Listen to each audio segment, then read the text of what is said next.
Saudara-saudari, warga komunitas Rita Piret dan umat sekalian yang terkasih. Teks Injil minggu ini terdiri atas dua bagian penting.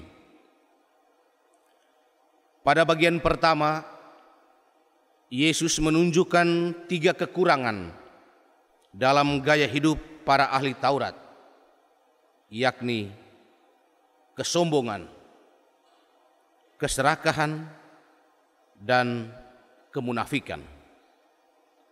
Gaya hidup para ahli Taurat yang dikritik oleh Yesus itu kadang-kadang ditunjukkan juga oleh manusia modern, terutama ketika ritual agama dijalankan tanpa iman, ritus dilaksanakan tanpa hati, dan ibadah tanpa keadilan. Pada bagian kedua, Yesus memuji apa yang dilakukan seorang janda miskin dalam memberikan sedekah.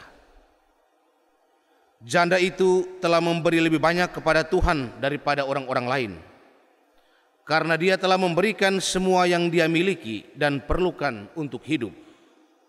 Sedangkan yang lain telah memberikan apa yang merupakan kelebihan atau kelimpahan mereka. Bagi Yesus yang terpenting bukanlah kuantitas, melainkan cinta, kasih sayang dalam sebuah pemberian.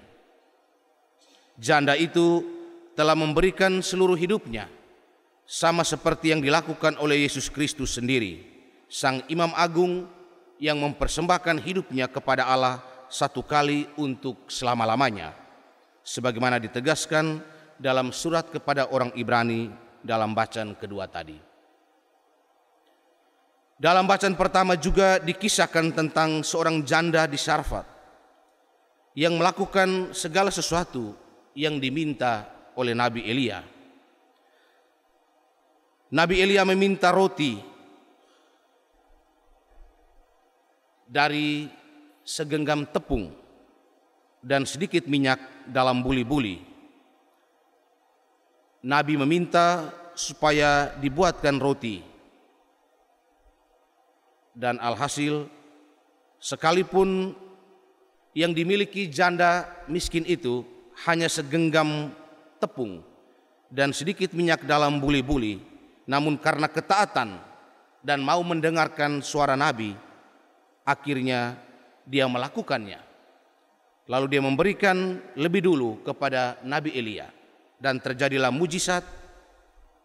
Mereka semua bisa makan sampai kenyang dan tersisa makanan berlimpah ruah. Semua itu merupakan simbolisme cerita untuk menunjukkan bahwa Tuhan tidak akan menelantarkan anak-anaknya. Tuhan akan memberi rejeki kepada orang yang percaya kepadanya.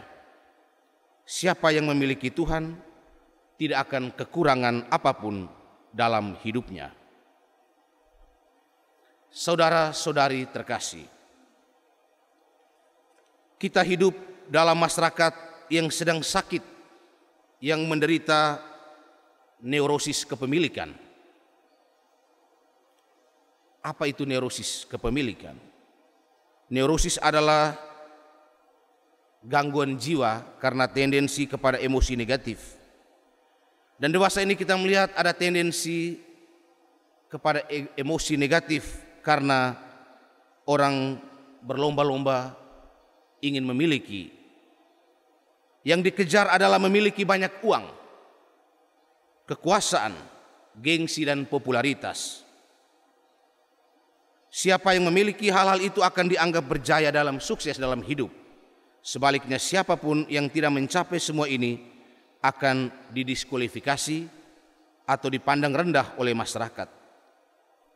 Jelas bahwa kita hidup dalam model masyarakat yang dengan mudah memiskinkan pribadi manusia.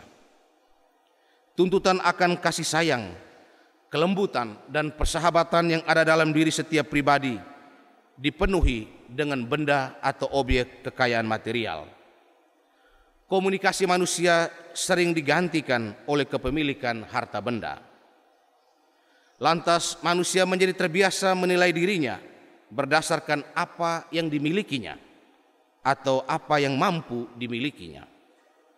Dengan cara ini ada risiko bahwa manusia menjadi tidak mampu untuk mencintai dan memberi diri secara tulus, tidak mampu untuk menunjukkan kelembutan, pelayanan yang murah hati, dan bantuan yang ramah dan gratis kepada orang lain. Kondisi sosial seperti ini tidak memungkinkan tumbuhnya persahabatan, solidaritas, dan kepedulian terhadap hak-hak orang lain. Oleh karena itu, Injil hari ini merupakan ajakan khusus bagi kita untuk melihat dan menghargai manusia berdasarkan kapasitas pemberian diri, pelayanan, dan solidaritasnya. Kebesaran hidup manusia pada akhirnya diukur bukan dari banyaknya ilmu pengetahuan yang dimiliki, harta benda yang berhasil dikumpulkan, atau kesuksesan sosial yang mampu diraih, melainkan dari kapasitas memberi diri, melayani, dan membantu orang lain untuk menjadi lebih manusiawi. Orang yang paling berkuasa, paling pintar, dan paling kaya akan didiskualifikasi dan dipandang rendah jika dia tidak mampu melakukan sesuatu secara gratis dan sukarela untuk orang lain. Saudara-saudari yang terkasih dalam Kristus, sebagai pengikut Kristus, hari ini kita kembali diingatkan untuk memperbaiki sekaligus meningkatkan semangat memberi, sambil menimba inspirasi dari tindakan dua janda miskin yang dikisahkan dalam bacaan Injil dan bacaan pertama yang sudah kita dengar tadi. Hari ini juga bertepatan dengan Hari Pahlawan. Kita pun mesti merasa terajak untuk meneladani semangat memberi dari para pahlawan bangsa, baik mereka yang dikenal namanya maupun yang tidak dikenal sama sekali. Keringat mereka, air mata, dan cucuran darah mereka adalah bukti paling nyata dan mulia dari pemberian diri mereka untuk kita semua. Kita juga bisa belajar dari para kudus dan para pendahulu kita, para misionaris, baik misionaris awam maupun klerus dan biarawan-biarawati, yang telah memberi diri seluruhnya untuk kerajaan Allah. Kita juga bisa belajar dari semangat memberi orang tua kita masing-masing. Mereka telah memberi segalanya untuk anak-anak mereka. Mungkin saja banyak anak tidak tahu betapa orang tua terkadang menangis dalam sunyi karena kesulitan hidup, karena memikirkan masa depan anak-anak mereka. Pada satu sisi, orang tua sudah habis-habisan memberi diri untuk anak-anak, tetapi pada sisi lain, ironisnya, anak-anak tidak habis-habisan dalam menjalani pendidikan dan formasi diri.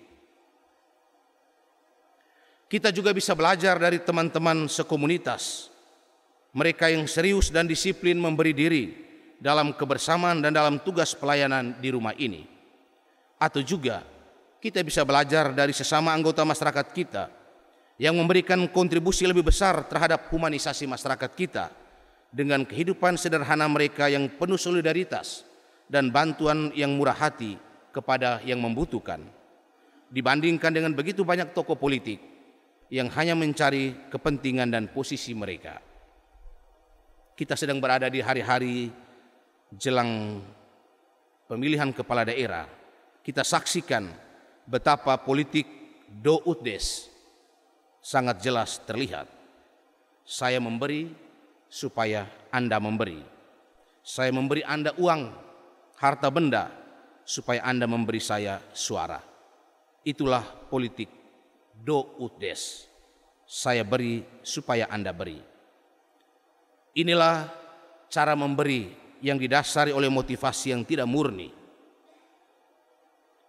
Saudara-saudari yang terkasih, semua contoh pemberian yang tulus yang sudah dikemukakan tadi, baik yang ditunjukkan oleh para janda miskin dalam bacaan-bacaan suci hari ini, maupun yang ditunjukkan oleh kesaksian hidup para kudus dan sesama kita, termasuk orang tua kita, merupakan undangan khusus bagi kita untuk belajar memberi dan mengetahui cara berbagi. Tidak ada cinta yang sejati bila tidak ada pemberian yang murah hati. Tidak ada cinta yang otentik bila tidak ada donasi tanpa syarat. Tidak ada cinta yang abadi bila tidak ada sumbangan tanpa pamrih. Sabda Allah hari ini bisa menjadi berkat sekaligus kecaman. Berkat bagi mereka yang selama ini sudah memberi dengan baik, tulus dan total. Dan kecaman bagi mereka yang masih memberi sedikit, setengah-setengah atau tidak sama sekali untuk Tuhan dan sesama. Marilah saudara-saudari, kita perbaiki dan kita tingkatkan semangat memberi kita. Semoga prinsip yang sering kita dengar adalah lebih baik memberi daripada menerima, sungguh kita hayati dan kita realisasikan dalam ziarah hidup kita. Semoga.